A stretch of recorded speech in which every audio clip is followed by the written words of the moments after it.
After I emerged from the waters of the Jordan, I didn't seek out crowds or chase after palaces. I followed the Spirit to where the land turns into a line and the wind holds memories.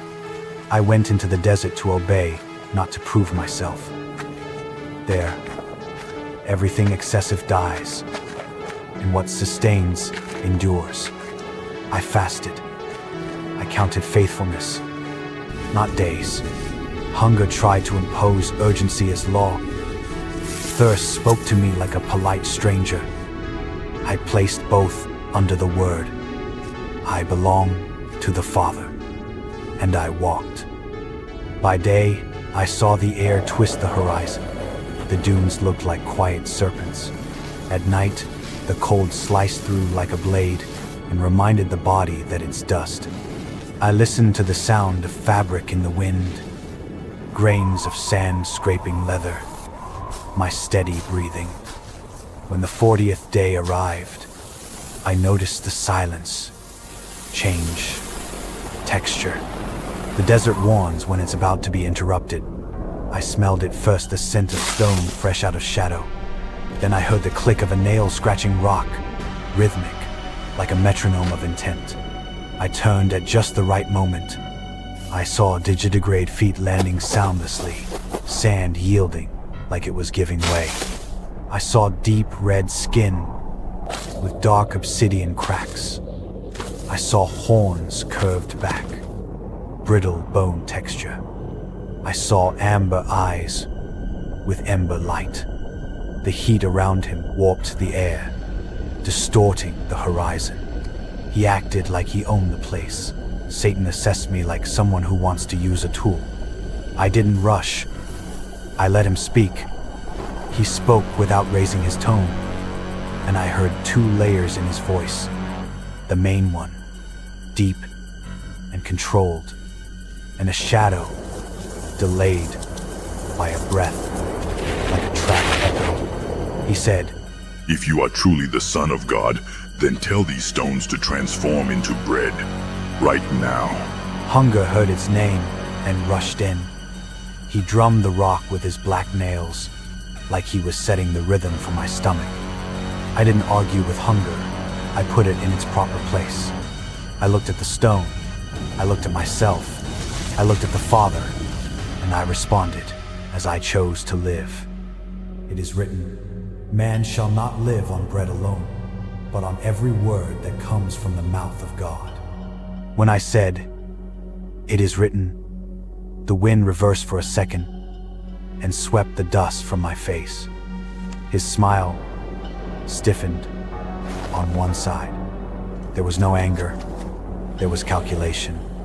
Narcissism shifts arguments when it meets a wall that won't give. I didn't leave the desert. I changed the scale of the scene. I climbed to a natural parapet. The void whistled from below. He kept a distance of about 6 feet, posing like a portrait, chin slightly raised. The backlight outlined his horns. He spoke with the didactics of a showy professor, quoting scripture to seem caring and hint at spectacle. He said, "It is written." "He will command his angels concerning you, and they will lift you up in their hands so that you will not strike your foot against any stone. Throw yourself down from here." The text was real, the stitching crooked. I didn't come to turn scripture into a stage. I looked at the abyss, demanding a show, heard the sleeping city in small embers, and responded, "It is also written, do not put the Lord your God to the test." At the end of my sentence, the light behind his horns went out for a second, and the sky stopped outlining his figure. He adjusted his shoulder like someone straightening a tie. Cold, calculating, arrogant, without volume. I didn't fill the air with speeches. I anchored the air in truth. Then, I chose the night. I walked to the plain of salt and gravel where the ground cracks underfoot. I stopped. He came in a semicircle, always without touching. Mirage rose around. miniature cities, open doors without crosses, polished crowns without wounds. He presented his bargain without haste. With the tone of someone drafting a contract, he said, All this I will give you if you bow down and worship me. He didn't ask for affection. He demanded formality. The arrogant loved public ritual more than intimate truth. I didn't look at the crowns. I examined the price. The shortcut reveals the owner of the road. I raised my hand. I felt the dust stuck to my finger. I let the desert hold its breath by a thread, and I snapped my fingers dry, discreet, intimate. In that instant, I saw the heat around him falter. The air stopped warping. The backlight, outlining his horns, went out for a second. The amber in his eyes withered to dead amber. The cracks in his skin lost their ember glow. He lost a height, not measured in inches, but in pride. Borrowed authority is returned when truth demands it. I took a step. The wind turned. The sand retreated from my feet, forming a ring, and the ground ahead gave a fine crack. He didn't lose his mask. He readjusted the tally. I recognized that coldness, the kind that turns defeat into a future agenda.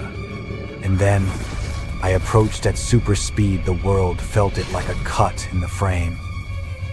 The wind recoiled half a step, and the distance between us was ripped away at once. I didn't need to touch. I just needed to decide. My shadow covered his, and the heat surrounding him extinguished like a candle in reverse. I let the sand rise to his neck like a collar of dust, not a hand, but the weight of the world obeying the word.